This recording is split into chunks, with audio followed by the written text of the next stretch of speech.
மாவட்டம் சத்துவாச்சாரியில் உள்ள மாவட்ட ஆட்சியர் அலுவலகத்தில் மாவட்ட வருவாய் அலுவலர் மாலதி தலைமையில் விவசாயிகள் குறைதீர்வு கூட்டம் நடைபெற்றது. இதில் கலந்து கொண்ட விவசாயிகள் யானைகள் பயிரை நாசம் செய்வதை தடுக்க வேண்டும் எனவும், தோல் தொழிற்சாலை கழிவுநீரால் பாதிக்கப்பட்ட விவசாயிகளுக்கு உரிய இழப்பீடு வழங்க வேண்டும் எனவும் கோரிக்கை வைத்துள்ளனர். சேலம் மாவட்டம் எடப்பாடி அருகே ஸ்ரீ பெரியாண்டிச்சி அம்மன் கோவிலில் தெவபூஜை திருவிழா மிக விமர்சையாக நடைபெற்றது. இந்த தெவபூஜை திருவிழாவில் ஏராளமான பக்தர்கள் கலந்து கொண்டு தங்களது நேர்த்திக் கடனை செலுத்தி சாமி தரிசனம் செய்தனர். கள்ளக்குறிச்சி மாவட்டம் சின்னசேலம் அருகே ஆசிரியையிடம் லஞ்சம் வாங்கிய விவகாரம் தொடர்பாக கல்வித்துறை அலுவலகத்தில் பணிபுரிபவர் பேசிய ஆடியோ வெளியாகி அதிர்ச்சியை ஏற்படுத்தியுள்ளது. வட்டார கல்வி அலுவலகத்தில் பணிபுரியும் ஊழியர் மணிகண்டன் என்பவர் ஆசிரியையிடம் சம்பள கோப்புகளில் கையெழுத்து போடுவதற்காக வட்டார கல்வி அலுவலர் எவ்வளவு பணம் கேட்டார் என பேசிய ஆடியோ வெளியாகி சமூக வலைதளங்களில் வைரலாகி வருகிறது. 26 என்னமோ அந்த 30க்குள்ள அப்படிங்களாமா? எவ்வளவு பணம் வாங்கினா? 6 ரூபா வாங்கினாரு. எனக்கெல்லாம் கொடுக்கல, 1 ரூபா கூட கொடுக்க. உங்களுக்கு எல்லாம் தரதுக்கு சேர்த்து தான் ஒரு 6 ரூபா வாங்கினாரு. 1 ரூபா கூட கொடுக்கமா? புதுக்கோட்டை மாவட்ட ஆட்சியர் அலுவலகத்தில் ஆட்சியர் அருணா தலைமையில் விவசாயிகள் குறைதீர் கூட்டம் நடைபெற்றது. இதில் கலந்து கொண்ட விவசாயிகள் பயிர்களை சேதப்படுத்தும் காட்டுப்பன்றி மற்றும் குரங்குகளை கட்டுப்படுத்த வேண்டும் என்று கோரிக்கை வைத்ததை அடுத்து உடனடி நடவடிக்கை எடுக்க வேண்டும் என வனத்துறை அதிகாரிகளுக்கு மாவட்ட ஆட்சியர் உத்தரவிட்டுள்ளார். கன்னியாகுமரி மாவட்டத்தில் பரவலாக பெய்து வரும் கனமழை மற்றும் சூறைக்காற்று காரணமாக பல இடங்களில் மரங்கள் முறிந்து விழுந்ததனால் மின்கம்பங்கள் சேதமடைந்துள்ளன. இதனைத் தொடர்ந்து மின் பணியாளர்கள் உடனடியாக மரங்களை அகற்றி மின்சாரம் வழங்கும் பணியில் ஈடுபட்டு வருகின்றனர். விருதுநகர் மாவட்டம் அருப்புக்கோட்டையில் உள்ள பேருந்து நிலையம் இடிக்கப்பட்டு புதிதாக ஸ்மார்ட் பேருந்து நிலையம் கட்டப்பட்டு வரும் நிலையில் தற்காலிக பேருந்து நிலையத்தில் அடிப்படை வசதிகள் இல்லாமல் பயணிகள் சிரமம் அடைந்துள்ளனர். இந்த புதிய தற்காலிக பேருந்து நிலையம் சிறியதாக இருப்பதால் பேருந்துகளை நிறுத்துவதற்கும் திருப்புவதற்கும் கடினமாக இருப்பதாக ஓட்டுநர்கள் தெரிவித்துள்ளனர்.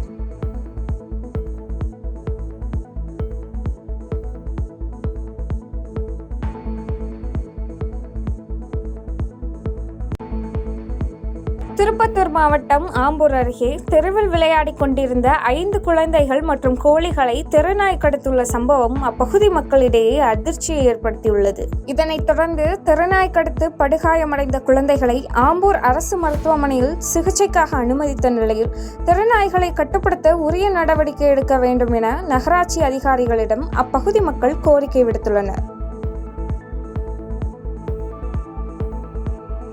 கன்னியாகுமரி மாவட்டம் கேரளா கடலில் மூழ்கிய கப்பலின் கண்டெய்னர்கள் கடற்கரையில் கரை ஒதுங்கிய நிலையில் கண்டெய்னர்களில் உள்ள பிளாஸ்டிக் துகள்களால் மீன்களுக்கு பாதிப்பு ஏற்படுமோ என அப்பகுதி மீனவர்கள் அச்சமடைந்துள்ளனர். மேலும் இந்த சம்பவம் தொடர்பாக எந்த அதிகாரிகளும் இதுவரை நடவடிக்கை எடுக்கவில்லை என அப்பகுதி மீனவர்கள் குற்றம் சாட்டினர். எங்களுக்கு கடலுக்கு போக முடியல, மீன்களை பிடிச்சி எங்களுக்கு கரைக்கு கொண்டு வர முடியல, ரொம்ப அச்சமா இருக்குது. இதை பற்றின ஒரு தெளிவு கூட இதுவரைக்கும் எந்த ஒரு அரசு எங்கள் கடற்கரையில் இதுவரைக்கும் தரல.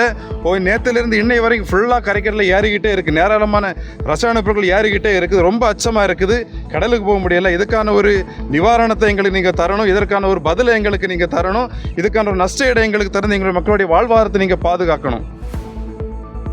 திருவண்ணாமலை மாவட்டம் வந்தவாசியில் ஜமாபந்தி நிறைவு நாள் காவல் உதவி ஆணையர் செந்தில்குமார் தலைமையில் நடைபெற்றது. மேலும் இந்த நிகழ்ச்சியில் நாராயணன் என்பவர் தனது மகன் விண்ணப்பித்த முதல் பட்டதாரி சான்று நிராகரிக்கப்பட்டது குறித்து கேள்வி எழுப்பி வட்டாட்சியர் வளாகத்தில் தரையில் அமர்ந்து தர்ணா போராட்டத்தில் ஈடுபட்டார்.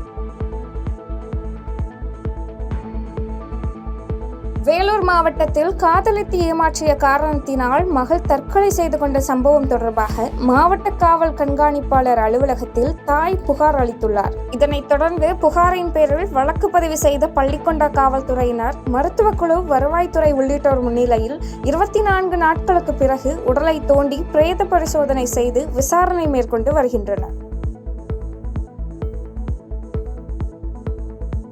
செங்கல்பட்டு மாவட்டம் கல்பாக்கம் அருகே கடலில் குளித்த 12ஆம் வகுப்பு முடித்து கல்லூரி செல்ல இருந்த ரோஹித் என்ற மாணவன் உயிரிழந்த சம்பவம் சோகத்தை ஏற்படுத்தியுள்ளது. இதனைத் தொடர்ந்து சம்பவ இடத்திற்கு வந்த போலீசார் உடலை மீட்டு செங்கல்பட்டு அரசு மருத்துவமனைக்கு பிரேத பரிசோதனைக்காக அனுப்பி வைத்து விசாரணை மேற்கொண்டு வருகின்றனர்.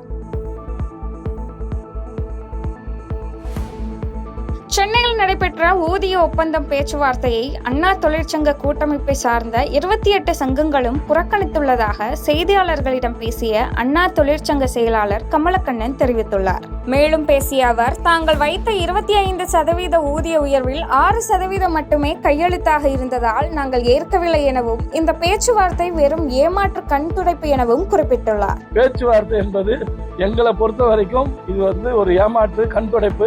இதை நாங்கள் ஏற்கவில்லை. பழைய பென்ஷன் திட்டத்தை கொண்டாடுறாங்க, அதை கொண்டாடல. எந்த விதமான அறிவிப்புகளும் இல்லாதனால இதை நாங்கள் புறக்கணிச்சிருக்கிறோம். ஓய்வு பெற்றவங்களுக்கு 15% உயர்வு நம்ம கொடுத்தோம் ஆட்சியில. அதை திருப்பி கேட்டோம். அவங்களுக்கு எல்லா யூனியனும் கேட்டாங்க. அமைச்சர் அதை செவிசாய்க்கவே இல்லை. முக்கியமான ஒரு சப்ஜெக்ட் சொன்னாங்க. என்ன சொன்னாக்கா, நடத்துனரும் தொழில்நுட்ப பிரிவினரும் ஒரே அடிப்படை சம்பளத்துல இருந்தாங்க கடைசி வரைக்கும்.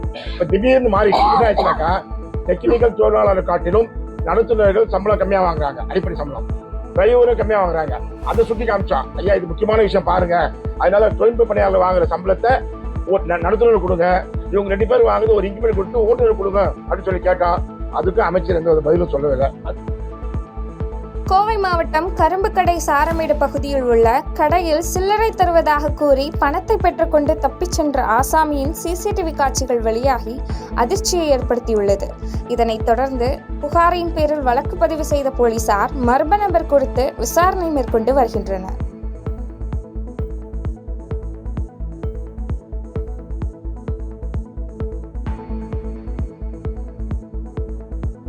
கோவை மாவட்டம் அன்னூர் அருகே செயல்பட்டு வரும் மனநல காப்பகத்தில் பராமரிக்கப்பட்டு வரும் 17 வயது சிறுவன் விக்ரம் என்பவர் காணாமல் போன சம்பவம் பரபரப்பை ஏற்படுத்தியுள்ளது. இதனையடுத்து தகவலின் பேரில் சம்பவ இடத்திற்கு வந்த அன்னூர் போலீசார் மாயமான சிறுவன் விக்ரம் குறித்து விசாரணை மேற்கொண்டு வருகின்றனர். மதுரை மாவட்டத்தில் உள்ள தனியார் கொள்முதல் நிலையங்களில் கொள்முதல் செய்யப்பட்ட நெல்லுக்கு உரிய தொகை வழங்காமல் அமைச்சர் சக்கரபாணி வாக்கு கேட்டு வந்தால் விவசாயிகள் ஆர்ப்பாட்டத்தில் ஈடுபட உள்ளதாக விவசாய சங்க ஒருங்கிணைப்பு குழு தலைவர் பாண்டியன் தெரிவித்துள்ளார். மேலும் பேசிய அவர், தனியார் நிறுவனங்களுக்கு ஆதரவாக உணவுத்துறை அமைச்சர் செயல்பட்டால் அவரை மதுரை மண்டலத்திற்குள் அனுமதிக்காமல் கருப்பு கொடி காட்டி போராட்டத்தில் ஈடுபடுவோம் எனவும் எச்சரித்துள்ளார்.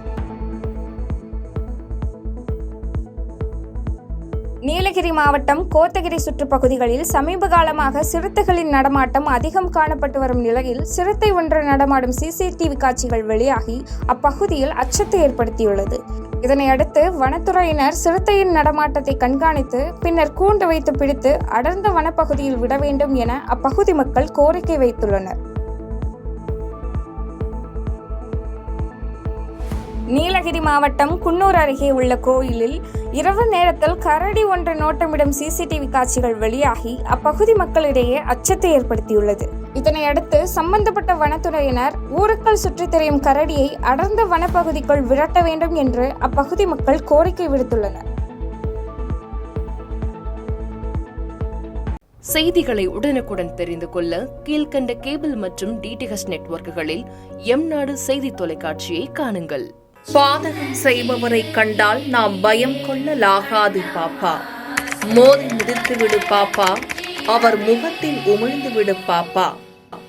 அண்மை செய்திகளை உடனுக்குடன் தெரிந்து கொள்ள இணைந்திருங்கள் எம்நாடு தொலைக்காட்சியுடன்.